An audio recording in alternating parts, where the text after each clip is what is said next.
Hello, good morning, good afternoon, or good evening. So this is a podcast really that was triggered by Scott Morrison, the Prime Minister of Australia, who when he was out visiting bushfires attempted to shake hands with some of the people and they absolutely didn't want to shake his hand. They refused to. Now, not only did Mr. Morrison look really uncomfortable, which is understandable, the way he handled it at one point was to actually take a lady's hand, put it into his own, shake it, and almost pose for photographs. It was almost as if he didn't realise that we're in a different age where, of course, people were taking photos and they were videoing it live, and he really looked as if he'd forced a situation and just wasn't aware of the impact, not just of social media, but the fact that he couldn't control the narrative. So that was the trigger for the podcast. We've called it Social Awareness and Leadership. And today I'm talking with Stu Trevena, who's one of the team. Hope you enjoy the podcast. Welcome to Leadership Bites with your host Guy Bloom, a leadership podcast, conversations, just me talking and occasional interviews. Check us out at livingbrave.com, and when you enjoy the episode, subscribe and tell everyone.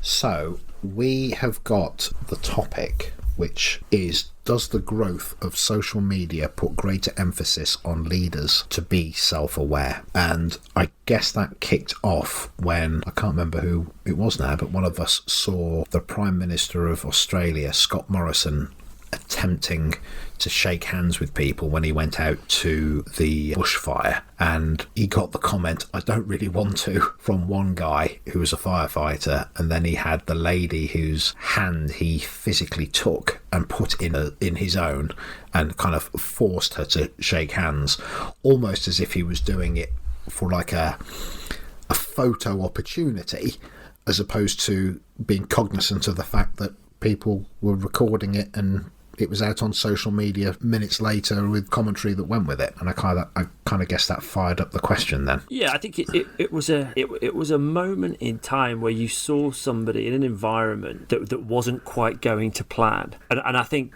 without kind of social media being as popular as it is, in days gone by, would that have just been a moment that would have passed? Whereas now, you know, that's gone out there and he's kind of being judged for it, and there's a story of him that goes ahead of him. And even, you know, just before we started this, I had a quick look on YouTube and just looked for Scott Morrison.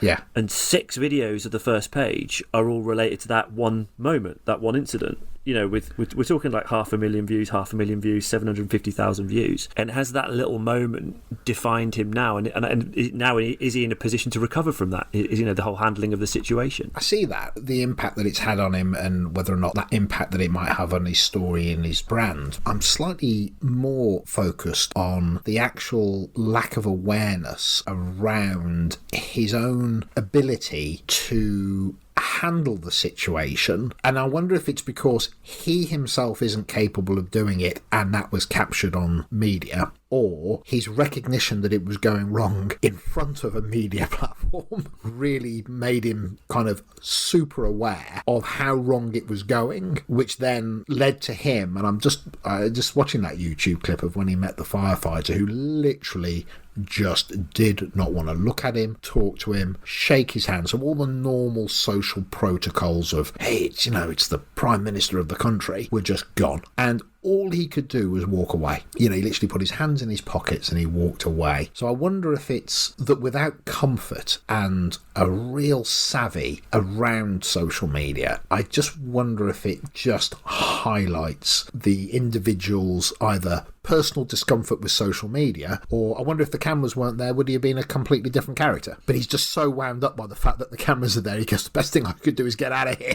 Let me grab you and move. This isn't working, but it is. I think that's almost more uncomfortable, is seeing him then just lurk in the background, kind of not really sure what to do or where to go. Yeah, and I think that's what I found fascinating, because he's got advisors, and again, maybe that's what this does. It catches people for what they really are, because if you were socially media where you go, this can't work out well for me if I just walk off. Normally, in a organisational context, it would just be an awkward meeting that there might be one or two observers to, and it would be kind of played back as, yeah, that didn't go very well. But it would be relatively self-contained with a little bit of conversation, a little bit of story afterwards that might make its way around the place. But the repercussions here are so enormous. So, I think that's the bit that fascinates me. Is it him? He's not capable of dealing with emotional intelligence, with the reality of what's going on for another human being, and that's captured on film? Or does that reality of him being in that context make it worse for him? When I look at, I think, a lot of leaders, I'm noticing with one of the clients I've got right now, none of them are on LinkedIn.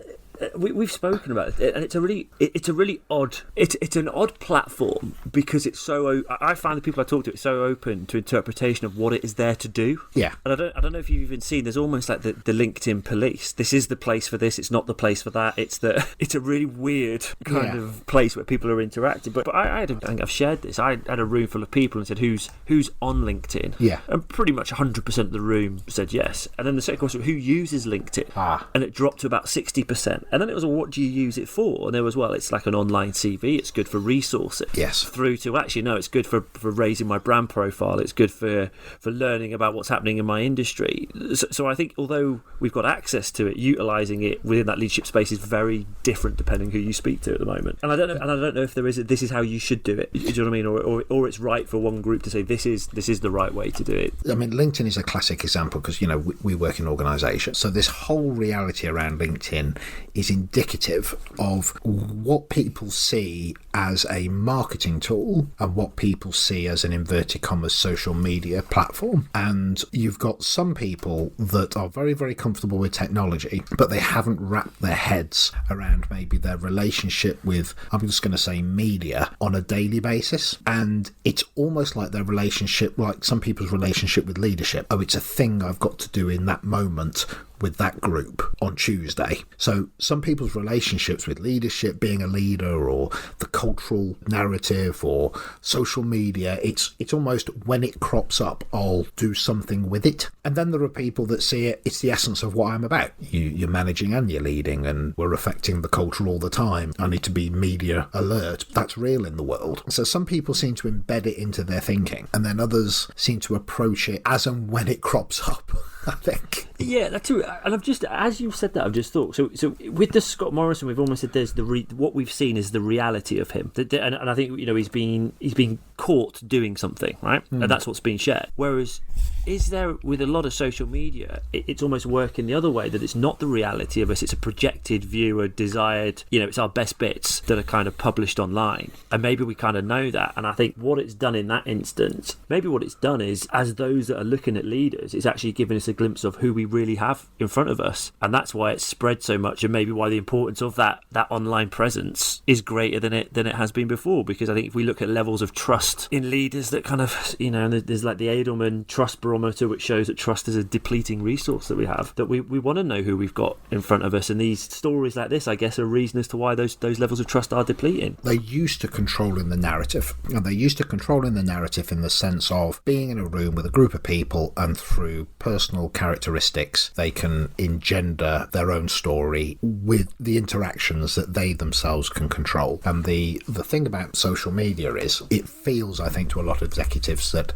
one foot wrong and I can be hung, drawn and quartered. And I think there's something about their relationship with, in this business, because of hierarchy, I will be respected, but outside of this hierarchy, I'm cannon fodder.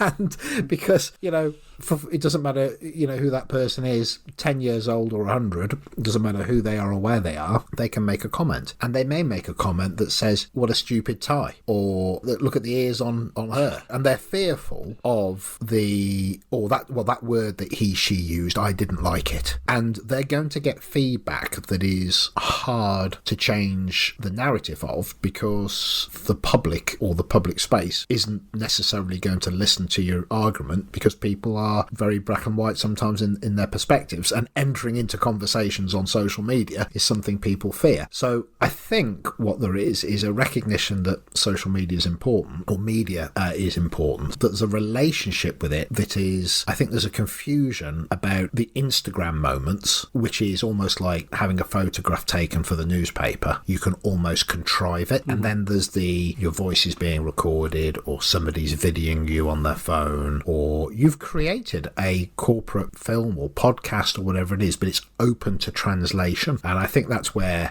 there's this really weird truth where people are straddling, do I really need to engage with it? Because actually, unless I've got a media-based business, what the heck do I need to be doing on those platforms, really? You know, I'm an FD. If I'm the marketing director, I'm probably all over it. But other people, it's why do I care about it? And you think some of that comes from a fear of the uncontrollables once stuff is out there? Is that what you're saying? I know a lot of senior people that are very conscious about their personal brand, but primarily, unless they have a very strong sense of self, it's in the negative. I don't like the sound of my own voice, or I don't like the way I look, or they have a discomfort with almost the naturalness that's required in the media space these days. There is an ease that's required, because I think back in the day you could be, inverted commas, corporate, and you could deliver a corporate tone, but that's reacted quite negatively to. So you've got to be at ease with yourself. You've got to show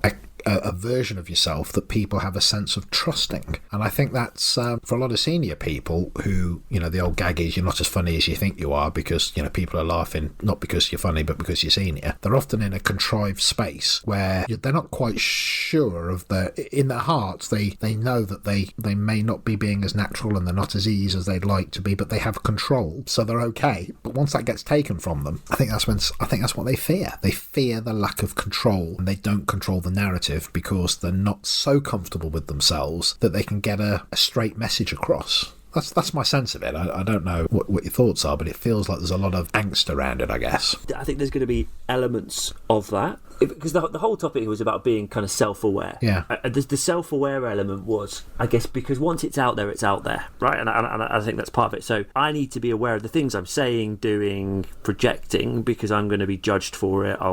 Opinions will be created on me. Does that mean because of that, I'm therefore going to have to make sure I do the right things because somebody's watching, versus I need to make sure I do the right things because it's the right thing to do? And is that not a positive thing, that maybe because more eyes are looking, leaders are being held more to account, and I think maybe there's a perception that what we see is a real aversion, and maybe that's yes. Does that kind of make sense? Well, I think there is something that says, you know, once this goes out, I lose control over it, and what I say today may not be true tomorrow, and the public domain is not yet mature enough to take what I say now as necessarily being where I am now, because it will dig back. You know, you're getting people in Hollywood, for example, where they made a tweet 9 years ago in a context that now is different, and they're being attacked over it, and you go, yeah, because 9 years ago they didn't have the maturity that they do now, or whatever it might be, and they've shifted or changed, but you said it, didn't you? And well, you actually said that, and you go, well, yes, but the context was different. Yeah, but you did say it, and I think that's what I think. Here's the tweet. We've copied the tweet. Here it is. Here's what you said. And I'm working with an organisation right now. They do work where they dig holes, and I said, so wouldn't it be great if when you're out you take photos of the hole being dug and make some sort of commentary on it, because they're doing that for other partners, and, you know, a great day's work on behalf of client X. The look I got back was, yeah, the problem with that is that when we take that photo and it goes online, you suddenly get a load of comments that says you're not wearing the right gloves, that high-vis jacket's not done up correctly, etc. And it doesn't matter if we think it's right and it's perfect. Somebody else will take umbrage with it and say, yeah, but technically that's not the way to do it. And then we end up having to have a discussion about it, and it's just not worth it.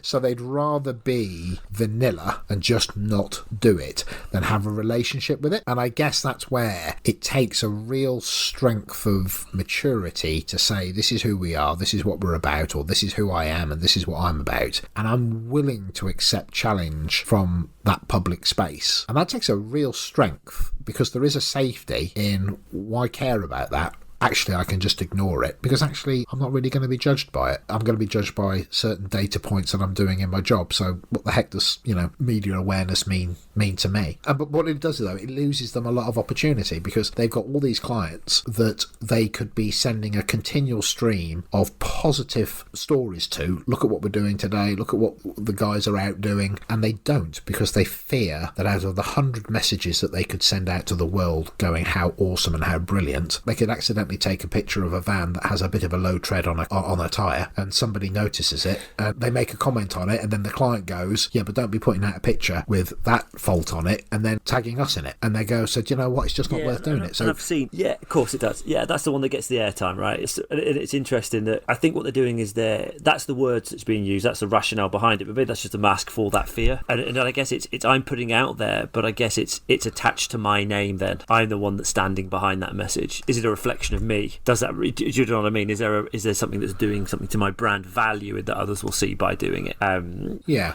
And people say I just get inundated with recruiters offering me jobs, and there's a bit of me, well, you don't, let's get a bit intelligent with who you're connecting with and what that looks. I think there's LinkedIn, I guess primarily that was its purpose initially. Are you willing to engage with it? Do you know what it is? Vehicle? It's the craft of it. It's recognising that it is a craft, and it does shift and change. So LinkedIn, as you say, it was a CV, it was an online CV, right? And now you've got people like Gary V. You know Gary V? Yeah. So whose name I can never quite remember. Vaynerchuk or Vaynerchuk, something like that, isn't it?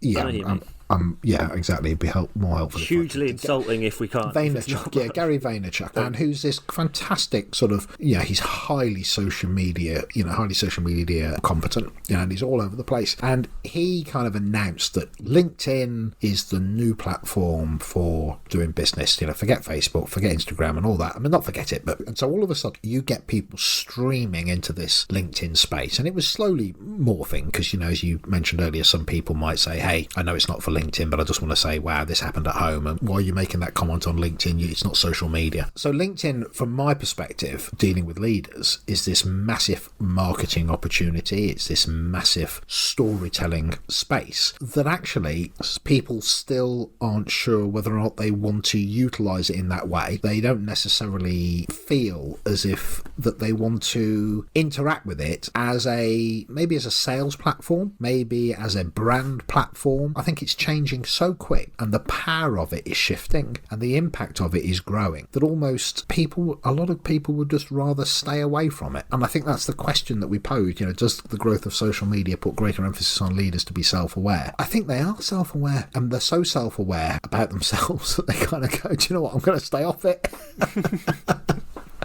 I'm going to keep off it because it's too dangerous. It's not dangerous, if you embrace it. It's like anything in life, isn't it? Everything's dangerous if you don't know what you're doing with it. But I think a lot of people are so self-aware. I'm a bit overweight and I don't like pictures of myself on it. I have this kind of funny way of saying these words and I don't like it, and I think it makes me sound daft, and I don't know what it is. I think it makes the people that have got that comfort embrace it, but the people that don't go near it. And I get this sense that actually what that means is that there's a lot of businesses are losing these massive opportunities to connect with people that might want to come and work for them because the stories and the narratives that are coming out of them are attractive, and it would make people want to stay because there's a constant story about what a great organisation this is to work for. And rather than it just coming from a marketing department in a relatively bland, vanilla, look what we're doing on this day, it loses this kind of human approach that the new generation of, inverted commas, youngsters coming through, which is me now being 50 is nearly everybody, is it's almost as if there's these two truths going on. A lot of the people in senior positions just stay away from it, and a lot of the younger people are looking for it. It's almost like the two don't quite meet yet. It's so much dangerous. I think it requires a certain amount of, I guess it's the ultimate test of being vulnerable, isn't it? You're not just putting yourself out there to those that you know. Yeah, I'm really putting myself out there and kind of exposing myself to all manner of, I guess it's not even I'm exposing myself to criticism. Yeah, I'm exposing myself to a different level of criticism because there's something very faceless, anonymous about me. The phrase keyboard warrior has come synonymous. The troll whole world. It's a thing, and I think there's a different psychology that exists. When I sit at my keyboard in my house with my own views, it's safe. I can say what I like, and I think it's not even so much that I'm getting feedback that I would probably never even get in any normal face-to-face environment. I mean, you look at some of the comments that people put online, for certain, you can't believe that people would think some of the stuff, let alone kind of say it. And I guess that's the world that you're kind of putting yourself out to. And I think the vast majority would look at it with interest and insight and gain value. But I guess the psychology of us looking at the comments that are written, would you tend to focus on those other ones? And I think you're right. Is it safer for me not to do that and not to get myself out there? Yeah. The work that we do, and we talk about the challenges that leaders face and the ability to get proximity to their people, it is a recurring challenge because of pressure or time. And this, for me, is just another vehicle, another way of doing that. And I've seen some great examples. Do you ever remember seeing the Richard Branson photo when he was walking around the offices and there was a guy asleep on the sofa? Oh, yeah. Did you see this? And he took a selfie and then posted it out there. I thought, that's amazing. So not only is that amazing externally, but internally, I think I took so many positives from that, and I thought, yeah, man, he's got it. That's right, he's got it. Do you know what I mean? Yeah. I do remember that, but I also remember the commentary it was a spectrum of how hilarious, what a great character, seeing the humour in that and posting that out, brilliant, to somebody going, I bet his boss gives him a right roasting when he gets in the next morning, through to, how horrible of you to shame an employee in a public forum. And that's the reality of the reaction, that it's people react to these things. So I put something out on LinkedIn the other day, which was just my face with a quote next to it. Was this the fear quote? Yeah. Fear is in your imagination. The thing that you fear can only exist in the future, creating hesitancy to act now because of things that do not or may never exist. Danger is real, fear is a choice. Yeah. Now, so I got, as of today, 38 thumbs up and all that stuff and comments, and one person with no malice but just their particular opinion basically fundamentally disagreed with me.